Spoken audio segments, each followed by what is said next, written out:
আল্লাহ যখন পৃথিবী বানালেন, পৃথিবী কাঁপাকাঁপি শুরু করলো, খালি কাঁপে খালি কাঁপে। পৃথিবীর কাঁপাকাঁপি বন্ধ করার জন্য আল্লাহ পৃথিবীর মধ্যে 7টা টেকটনিক প্লেট বসিয়ে দিলেন। 7টা পাহাড়, 7 tectonic plates creates the mountain range on earth. এই 7টা প্লেট পৃথিবীতে এই পাহাড়গুলো উঁচু নিচু টিলা টপ্পর তৈরি করেছে। পৃথিবীব্যাপী যত পাহাড় আছে এই টেকটনিক প্লেটের কারণে পৃথিবী কাঁপতে শুরু করলো। সৃষ্টির বড় পৃথিবীর কাঁপাকাঁপি বন্ধ করে দেওয়ার জন্য আল্লাহ পৃথিবীর ভেতরে পাহাড় ঢুকিয়ে দিলেন। পাহাড় পেরেকের মতো গেড়ে দেওয়ার পরে পৃথিবীর কাঁপাকাঁপি বন্ধ হয়ে যায়। ফেরেশতারা অবাক হয়ে বলে, মাবুদ, পৃথিবীর কাঁপাকাঁপি বন্ধ হলো কেমনে? আল্লাহ বললেন, ও ফেরেশতারা, পৃথিবীর মধ্যে আমি পাহাড়কে গেড়ে দিয়েছি। পাহাড় গেড়ে দেওয়ার কারণে পৃথিবীর কাঁপাকাঁপি বন্ধ হয়ে গেছে। ফেরেশতারা বললেন, তাই নাকি? পাহাড়ের এত বড় শক্তি। ইয়া রাব, হাল মিন খালকিকা আশাদ্দা মিনাল জিবাল। আপনার এই সৃষ্টিকুলের মধ্য থেকে পাহাড়ের চাইতে বেশি শক্তিশালী কিছু আছে নাকি? আল্লাহ বললেন, হ্যাঁ আছে। পাহাড়ের চাইতে শক্তিশালী হচ্ছে আল হাদিদ, মানে লোহা। আমি আকাশ থেকে জমিনের মধ্যে হাদিদ মানে লোহা পাঠিয়েছি। লোহার মধ্যে আছে প্রচন্ড শক্তি। ওয়া মানাফিউ লিন-নাস, লোহার মধ্যে আছে মানুষের জন্য উপকার। পৃথিবীতে এমন কোন জিনিস নাই যে এই জায়গায় লোহা নাই, ঠিক কি না?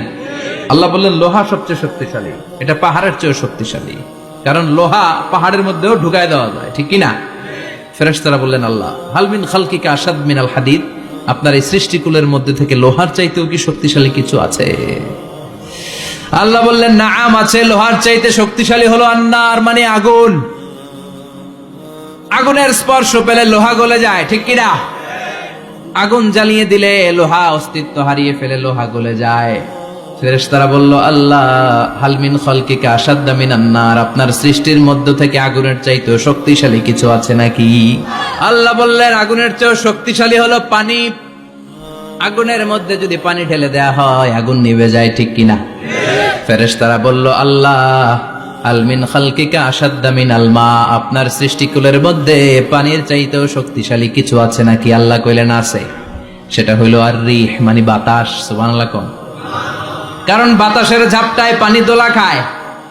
বাতাসের ঝাপটায় পানির মধ্যে উচ্ছ্বাস তৈরি হয়, সাগরে জলোচ্ছ্বাস হয়, ঠিক কিনা?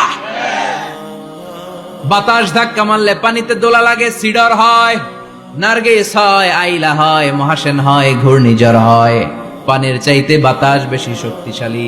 ফেরেশতারা অবাক হয়ে বলে, আল্লাহ, তাহলে আপনার সৃষ্টিকুলের মধ্য থেকে বাতাসের চাইতেও শক্তিশালী কিছু আছে নাকি? আল্লাহ কয়, আছে।